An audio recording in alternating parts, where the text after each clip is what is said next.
What's up, you beautiful bastards? Raziel here, and it is the weekend of Blizzcon. I normally don't do like news type videos like this, but man, this time around Blizzard has exceeded my expectations. Granted, they were low because they generally are with Blizzard, but man, Blizzard is cooking with gas this time around.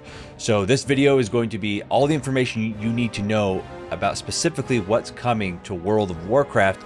And it's pretty clear Blizzard wants to take their throne back in the MMO market. And from what I've seen, if they can pull this off, they just might do it. I am Raziel.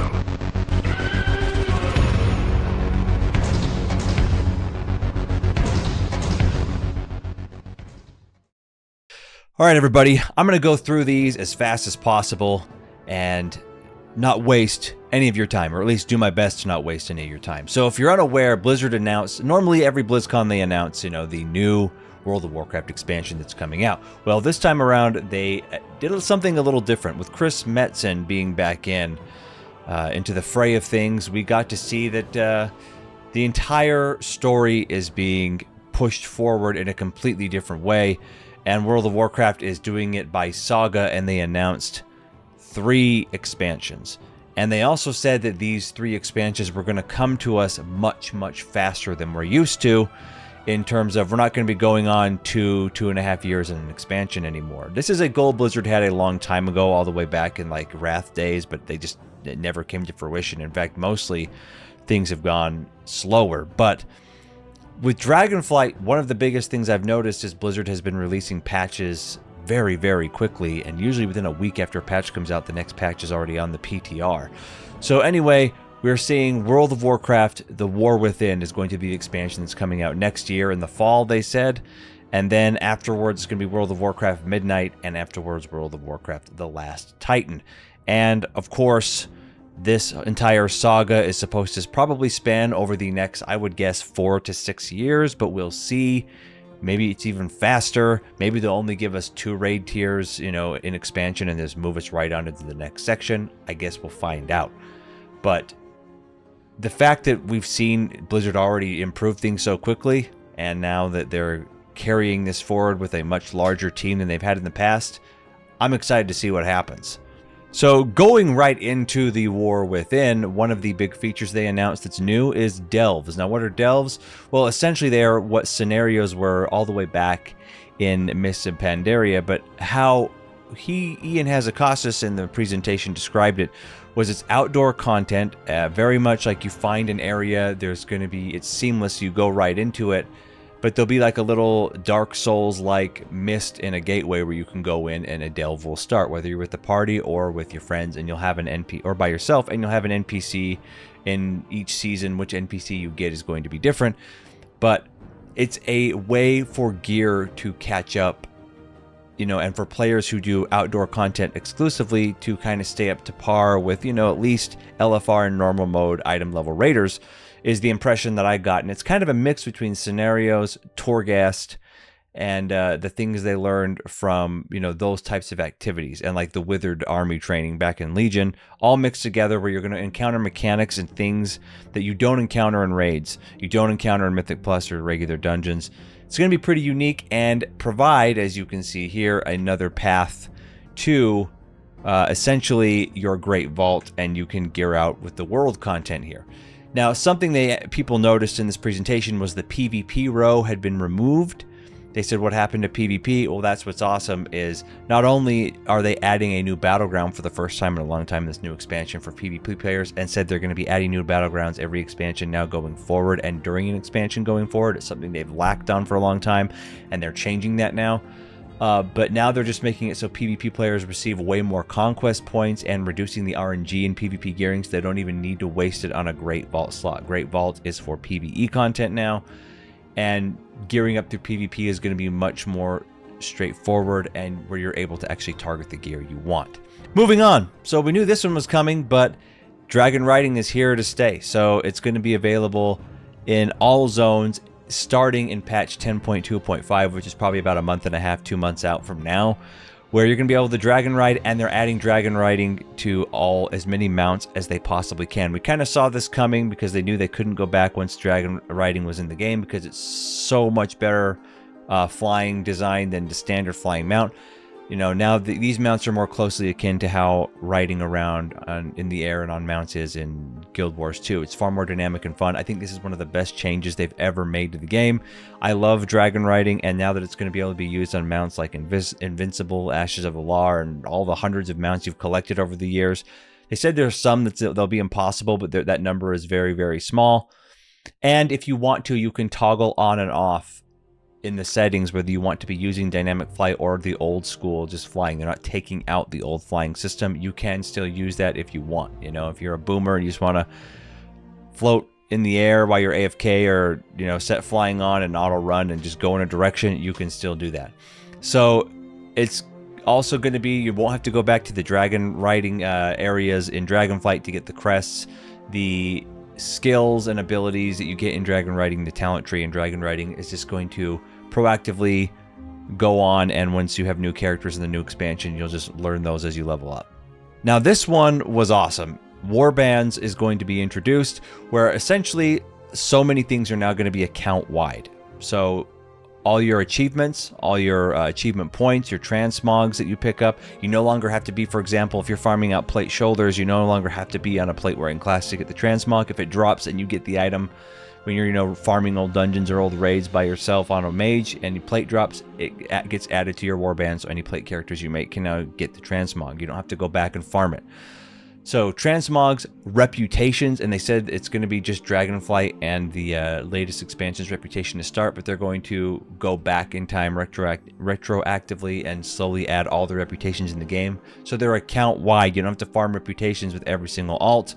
Flight paths, all the gear and stuff you've earned in delves will be account wide. So this is an amazing change. And on top of that, they're going to be changing with your warband. Your bank is going to be shared across, and your gold that you put in your bank, and all the crafting materials and everything in the banking is going to be across account wide. So on top of that, with the warband, the login screen will change, because guess what? Now there are cross server, cross realm guilds are a thing now. Your warband will show, so you will no longer have to select which realm you're on in the server list anytime you log into WoW. You will just log in the game, and all your characters in your current warband, so if you want to say, you know, put up to, say you put 10 characters in your warband, they'll all appear here on the screen. I'm sure this is like Lost Ark. I'm sure eventually, as you can see, it says camp here. You're going to be able to unlock different backgrounds for your warband, I imagine, but the character select screen, you can see what characters belong to your warband, and it doesn't matter what realm you're on. You can log into any character that you have from one screen. You don't have to switch server screens. And on top of that, they're making cross-server, cross-realm guilds. We already have cross-faction guilds, so now just more ways to play with other people. Up next, there is a new allied race, which is just pretty much the dwarves, the Titan Forge dwarves, or whatever they are, the Earthen dwarves, available for both factions. So yeah, Horde finally gets some dwarves, I guess, but now that, you know, Alliance and Horde aren't that different anymore, we don't know. He said they don't know yet what their racial ability is going to be, but I guess we'll wait and see. So if you like Horde and you want to play a dwarf, you'll be able to. All right, now the big feature that I was the most excited about, because these are the things and the ways that they can screw up in the, you know, the game. And they did mention in the presentation that they didn't want to just add more talent points to the already trees they had, because they, you know, that's what happened in the original WoW, and eventually they had to abandon it because it became so suffocated by Cataclysm. So what they did here is they pretty much added, like if you played Lost Ark, Ascendancies, where you pick another version, another tree. So you have your specialization tree, your class tree. These are unchanged from the current game. You can, and the amount of points you get is still going to be, you only get points into these up to level 70, even though the level cap is being increased to 80 in the new expansion. But the next 10 points you get in here, in whatever you switch, whatever you pick here. And you can switch between these as freely as you want as your other talents. You can switch your builds out very easily as long as you're not in combat. You don't need any items or to be in a special zone to do it. Now you can get all of the points here, but the difference is these ones, as you can see here in the next slide, is the selection ones. You have to switch out depending on what content you're doing, because a couple of these are just percentages, but a lot of them will dynamically change the way certain abilities or your character plays. So you'll be able to swap those out and eventually even condense them into a single row, because you're never going to unspec the non-choice nodes. They'll always be there. But the choice nodes will be condensed into a single row, and you can just pick between those depending on whether you're doing Mythic Plus, depending on what raid boss you're fighting. If you're doing PvP or if you're in outdoor stuff, you can switch it around. So imagine that, an RPG where you can either further customize your game. They said they wanted to move away from homogenization and make classes and class fantasies even more unique, and this is fucking amazing. And they listed all the hero specs, so you can see them here. Let me move my head here a little bit. You can see them here, and man, so we have the Death Knight, Rider of the Apocalypse, the Sand Lane, the Deathbringer. You can, I mean, I'm a Death Knight slut, and that's what I've always mained, so yeah, you can, but look at all these different things. Now, how it works is, let's say I'm a Death Knight, and I'm playing Blood Death Knight. I imagine you only have access to 2 of these depending on what spec you pick. So if I had to guess, because they didn't show, if you picked Death Knight, a Blood Death Knight, you probably have the option between Sand Lane and Rider of the Apocalypse, or Sand Lane and Deathbringer. One of them you won't have access to as a choice. Unless you're unholy, then maybe you'll have Deathbringer and Rider and not Sand Lane. So you get to pick one of 2, and 2 will show up depending on which spec you currently are. It's pretty much Ascensions. And then, of course, they went on to say after this that they're just continually, as you can see here, improving the UI, and that's something that's going to be completely ongoing throughout the course of the game. They say they'll never be done with the UI. They're going to continue to improve it, as you see here with the spellbook, which is much better than it is in current retail, and definitely much better than it is in vanilla classic WoW. But yeah, that's essentially what we're seeing here. But anyway, guys, that was as quick as I could get through the main changes coming to World of Warcraft next year. The alpha for this starts early next year. He said, you know, spring of next year, the alpha for this will be up. It'll be released by the fall. They want as many people in the alpha as they can to test out Battlegrounds, to test out the new stuff. Right out of the gate, all the classes' ascendancies will be available if you're in the alpha to test, so they get as much feedback as possible before it goes live, to avoid broken things or, you know, shit that's boring. Anyway, guys, what are your thoughts down below? I was insanely impressed with the level of Blizzard's presentation here.